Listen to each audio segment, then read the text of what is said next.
Most drummers are learning beats all wrong. They find a groove they like, they learn it, and they instantly move on to the next one. So in today's video, I'm going to show you an easy system that will allow you to go deeper with grooves than you've ever gone before. And the best part is, it works for every groove that you will ever learn. Before we get into what the system is, we first need to find a groove. You could easily learn your favorite song, you could find something online, or you could just make something up. What I like to do is consult the Groovebox.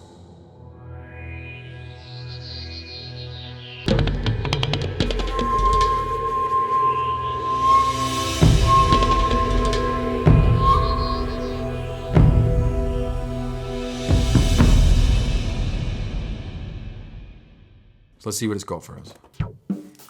Nope. Nope. Now this groove is a pretty cool one. It's in a lot of Rush songs. It's a Stanton Moore, kind of Idris Muhammad funk thing. It's a lot of ska. It's quite a lot of Stuart Copeland stuff. Now the groove itself is just a right-handed paradiddle, right, left, right, right, followed by the second half of a second inversion, which is left, right, right, left. Play the right hand, we put it on the hi-hat, take the left hand, ghost it on the snare, accent the backbeat, add a kick drum, and you got a pretty cool sounding groove that sounds like this.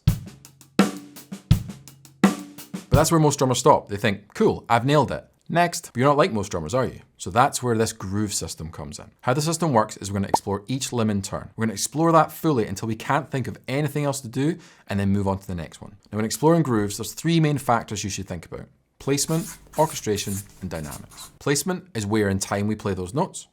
Orchestration is what sounds we use, and dynamics is the volumes of those notes. Now the bass drum is the thing that changes most song to song, so that's where we're going to start. Now if you think about those three categories, we can't really orchestrate, unless you're a multi-pedal god, and we very rarely play the bass drum dynamically. So all we've got to play with is the placement of those notes. Now this particular groove, what I like to do is link the kick drum to the right hand. So to get started, try this. Play a bass drum on the one, and then we're going to add another bass drum on the next right hand. So that's actually going to be the and that gives us a "We Will Rock You" beat. Now move that second kick to the next right hand, and so on and so forth until you've exhausted all the options.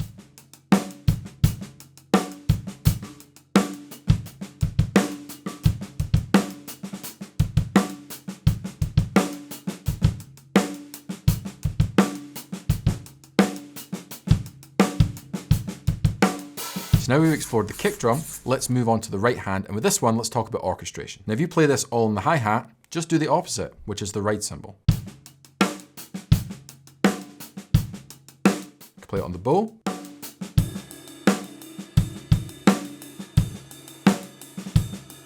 Or you could also play it on the bell. Or you can mix it up like this. So now for something a little bit junglier, why don't we take the right hand and play it on the toms? But don't just play it on the floor tom. Let's move it around the drums and create different melodies.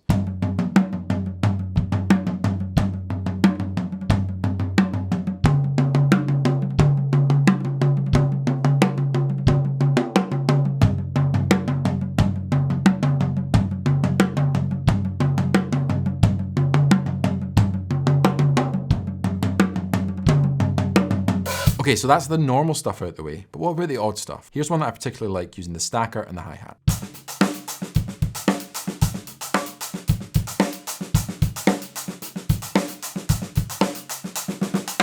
Now just like we did with the bass drum, explore all of the right hand orchestration options. And when you've exhausted it, move around the body to the next limb, which is going to be the left hand. Now the left hand, or the snare drum, we could play around with the placement and add diddles. We could definitely orchestrate it, but why don't we talk about dynamics? So dynamics, let's pop all of the left hands to create a triple backbeat, kind of super aggressive thing. I think it sounds really cool.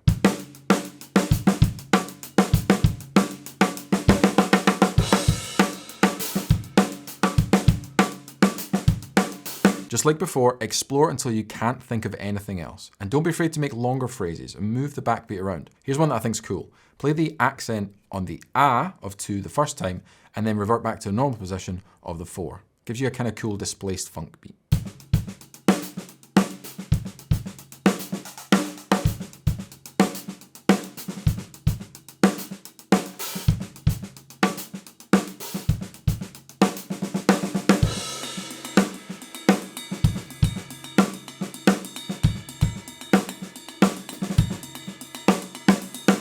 So now onto the fourth and final limb, the left foot. Now the left foot can do a couple of different things. It can play constant pulses like quarter notes or upbeat eighths, or it can control some hi-hat lifts. So here's some beats where I'm exploring the left foot.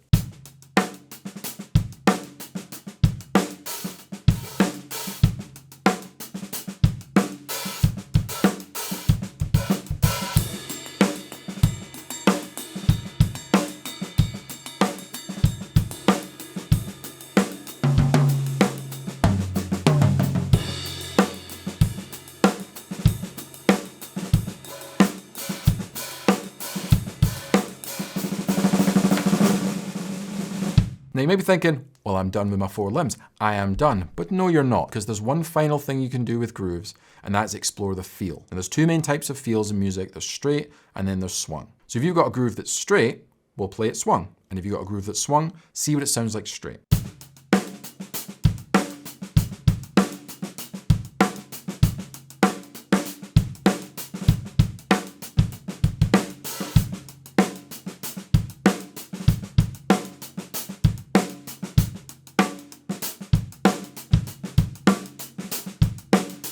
So now let me put all of that together and I'll explore each limb in turn until I come up with something that I like.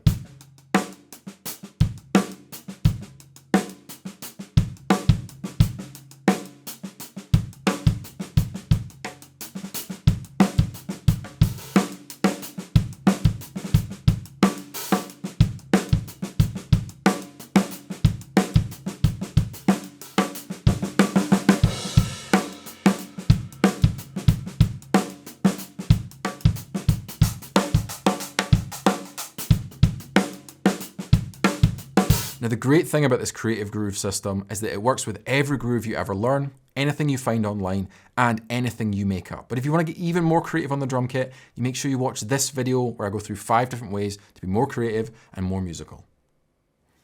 Watch it.